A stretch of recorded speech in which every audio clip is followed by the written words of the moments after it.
Apakah seluruh desa yang menerima dana desa ini pernah dilakukan survei, terjadi peningkatan pembangunan apa tidak? Kemudian penggunaan dana ini optimal apa tidak? Kemudian saya mau kasih tahu Bapak, paling berat urusan Menteri Desa itu pengawasan penggunaan dana desa. Karena Bapak tidak punya organ di daerah. Pengawasan dana desa ini diserahkan kepada kabupaten, surat kabupaten.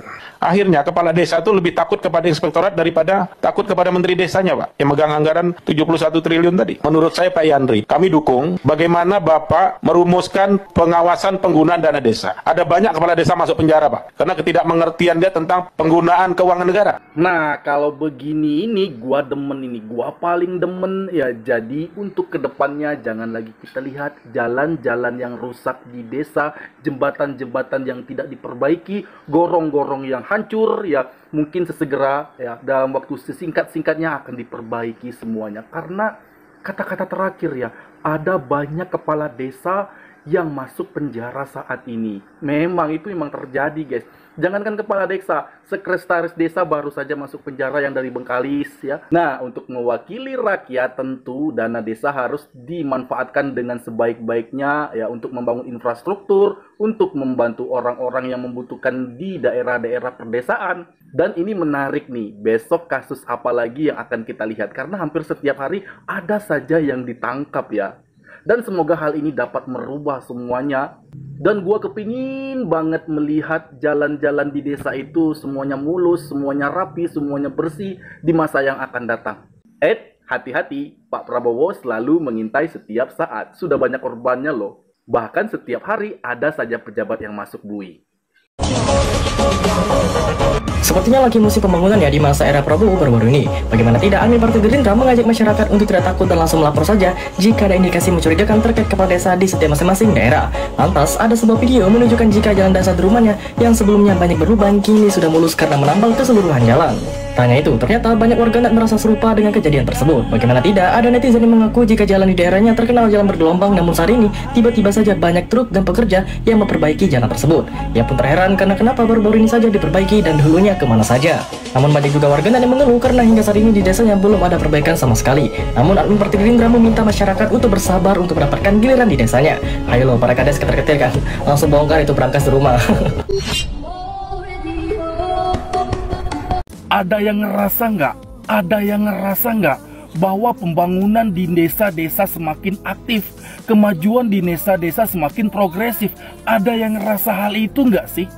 Bahwa hingga sekarang beberapa hari Pak Prabowo sudah dilantik, kerja nyata sudah terlihat dari pusat hingga sampai ke desa. Semua bekerja untuk rakyat. Dan saya katakan saya bukan seorang buzzer guys, tapi saya mewakili aspirasi rakyat, perasaan rakyat selama ini. Yang mana hal inilah yang kami perlukan sebagai masyarakat, dari seorang pemimpin yang benar-benar amanah terhadap rakyatnya. Dan beberapa sudah dibuktikan secara nyata. Ada banyak penangkapan setiap hari. Belum lagi program makan siang gratis yang sudah tahap uji coba, dan lain-lain sebagainya guys. Kami sebagai rakyat tentu sangat bersyukur atas kepemimpinan Pak Prabowo Subianto saat ini. Karena memang betul-betul baru beberapa hari sudah terasa hasilnya, dampaknya kepada masyarakat umum. Dan saya doakan Pak agar selalu konsisten untuk melakukan kebaikan semuanya demi rakyat, demi kemajuan rakyat dan kesejahteraan rakyat Indonesia. Kami salut Pak, kami salut dengan kerja Bapak. Dan kami rakyat Indonesia selalu bersandar di samping Bapak dan mengharap agar Bapak selalu konsisten untuk melakukan ini demi rakyat Indonesia. Semangat Pak, semangat. Jalanan desa tiba 2 di aspal, gimana desa kalian?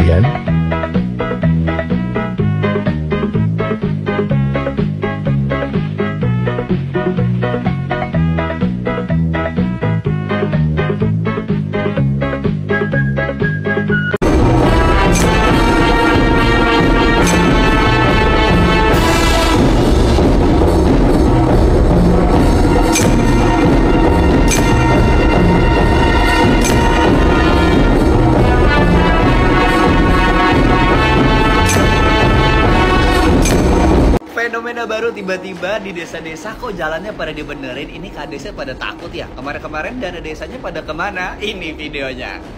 Gokil gak? 10 hari aja ini kades-kades udah pada ketar-ketir. Dan gue ternyata baru tahu bahwa setiap desa itu setiap tahunnya dapat tunjangan dari pemerintah untuk perbaikan jalan, pembangunan dan sebagainya. Dan jadi pertanyaan, ini banyak banget laporan di DM gue, banyak kades yang bermain. Dan di desa kalian itu harus kalian tanyain guys. Ternyata gue pikir korupsi itu bisa gede-gede cuma di atas doang. Ternyata kades-kades yang kemarin barusan keciduk, wih mainnya gede bro, sampai eman sumpah. Sumpah nggak kebayang kalau memang ternyata masyarakat Indonesia pada berani kompak nanyain ke desanya masing-masing, mana dana desanya, mana dana desanya. Karena sumpah ya di DM gue banyak banget laporan kades gue bang 50 juta, kades gue bang sekian ratus juta. Sumpah laporan banyak banget. Kebayang ya masyarakat Indonesia pada nuntut ke kadesnya mana uang dana desanya.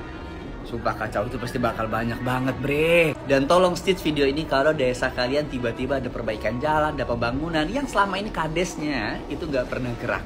Oke, dan boleh komen deh, spill daerah kalian yang rusak daerah mana aja. Siapa tahu dibaca sama Mimin dan tiba-tiba dapat laporan desa kalian juga dibenerin.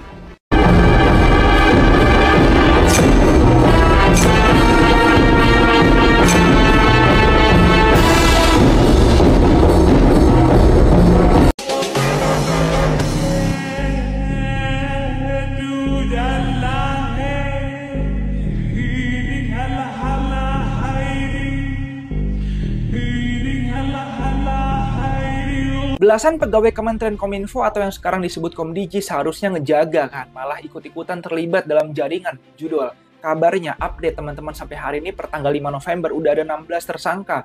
Dari 16 tersangka ini, 12 orangnya adalah pegawai Komdiji. Ini miris sih. Tapi pertanyaan nih buat kita semua, gimana bisa jaringan sebesar ini berjalan? Kita semua nuntut Kapolri Jenderal Listio Sigit Prabowo buat gulung habis jaringan ini tanpa kecuali. Harus diusut sampai tuntas siapa aja backingannya dan pastinya mereka yang terlibat kena hukum tanpa pandang bulu. Kabarnya kemarin polisi udah ngegeledah kantor Komdiji di Jakarta Pusat, nyita komputer, laptop, dan dokumen-dokumen penting teman-teman. Ini bukti kalau skandal ini mungkin aja lebih besar dari yang kita bayangkan. Dan bukan cuma itu aja Pak, masyarakat juga sekarang nuntut agar mantan Menteri Kominfo Budi Ari diperiksa. Kita perlu kejelasan apa tindakan yang diambil selama ini buat mencegah pegawai terlibat dalam jaringan. Judul, kita nggak bisa cuma diem aja teman-teman. Jadi kita juga tunggu gebrakan Kapolri dan pemeriksaan yang adil dan merata buat semua pihak terkait. Gak ada lagi tuh yang bisa lari dari hukum. Setuju gak sih kalian? Kasus ini juga harus tuntas teman-teman, biar nggak ada lagi yang merusak kepercayaan kita. Terkuak kan akun Fufu Fafa itu ternyata milik siapa? Miliknya Roy Suryo. Siapa nih yang waktu itu bilang akun Fufu Fafa itu miliknya Mas Gibran? Ya ampun, ternyata ya permainannya Roy Suryo gokil juga. Dia kayak sok asik, kayak sok sibuk nyari bukti kalau akun Fufu Fafanya itu tuh milik Mas Gibran. Ternyata milik dia coy. Dan sekarang dia lagi divonis masuk penjara selama 9 bulan karena dia dapat kasus menyebarkan berita yang nggak benar gitu lewat si akun Fufu Fafa ini. Tujuannya untuk menjatuhkan secara individu karena kebencian ya, karena dia nggak suka gitu sama keberadaan kabinetnya pemerintahan Bapak Prabowo Gibran gitu, terutama keberadaannya Mas Gibran dia nggak suka banget kalau misalnya jadi salah satu pejabat negara gitu. Emang kenapa? Orang Mas Gibran pinter kok. Kalau misalnya iri gitu kan ya pinteran dikit. Ya elah, ternyata selama ini lo ya yang megang akun Fufu Fafa penuh dengan gimmick gitu kan. Marah-marah gak jelas, nyebarin info yang bikin netizen war gitu kan. Sekarang mamam dah tuh di penjara selama 9 bulan. Masih untung 9 bulan, coba 9 tahun. Ya ampun. Pinter sih permainannya di sosmed, tapi kan tetap ya mau di sosmed atau dimanapun itu pasti yang namanya kebohongan atau kejahatan itu pasti terungkap. Kayak sekarang, Roy, kebohongan lu udah terungkap. Sedih banget. Emang ya pemerintahan Prabowo Gibran ini tuh dalam memberantas korupsi, terus memberantas kejahatan-kejahatan cepet banget loh. Hebat loh pemerintahan ini. Salut, seram. Dalam 100 hari Prabowo tidak menganggap Jokowi, maka sama artinya dengan Prabowo hanyalah boneka dari Jokowi. Kami mendesak, kami meminta kepada Prabowo Subianto untuk segera menangkap dan mengadili Jokowi beserta dengan kroni-kroninya. Kami tidak mau uang rakyat terus dirampok. Kegagalan investasi dan lain-lainnya di rejim Jokowi itu sangat masif. Perampokan BUMN, perampokan uang-uang rakyat lainnya marak di rejim Jokowi. Maka dari itu dengan tegas kami mendesak agar Prabowo Subianto segera menangkap Jokowi beserta kroni-kroninya. Jika tidak, jangan salahkan nanti kami yang akan menggaungkan, gulingkan Prabowo jika Prabowo tidak menangkap Jokowi. Sekian dari saya. Salam perlawanan rakyat di Indonesia. Niku Silalahi. Mengingatkan aparat penegak hukum agar supaya segera melakukan penyelidikan terhadap keluarga Mulyono. Abraham Samad bin Somad. Ini Abraham Samad terus ngejar-ngejar kesalahan Jokowi. Orang ini kalau nggak salah dulu pernah kasus hukum dah, bahkan sampai diberhentikan di KPK dia ini.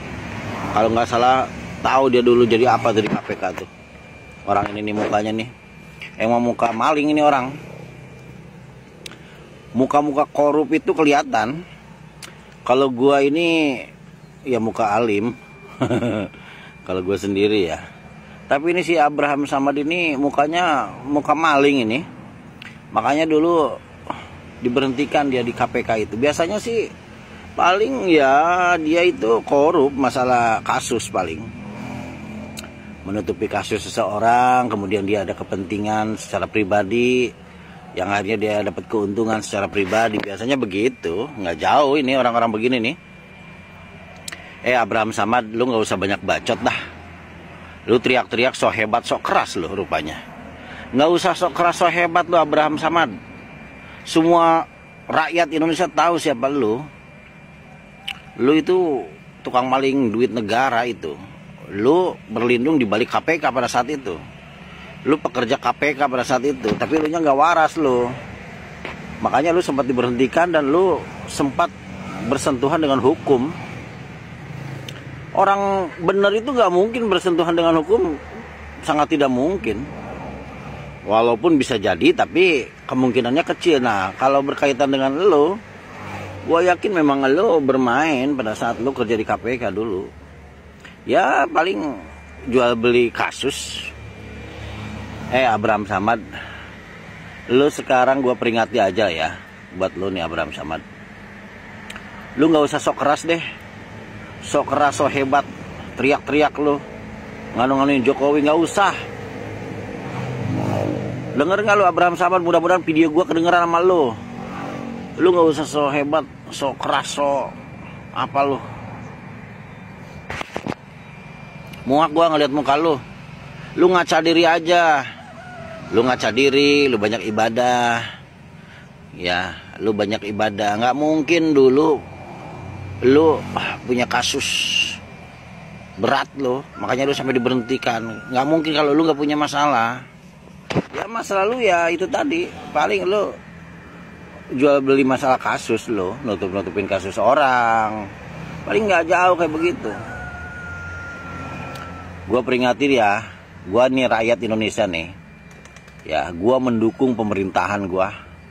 Kenapa gue harus mendukung pemerintahan? Ya artinya kalau rakyat melawan sama pemerintah, tentunya bagaimana jadinya nanti negara?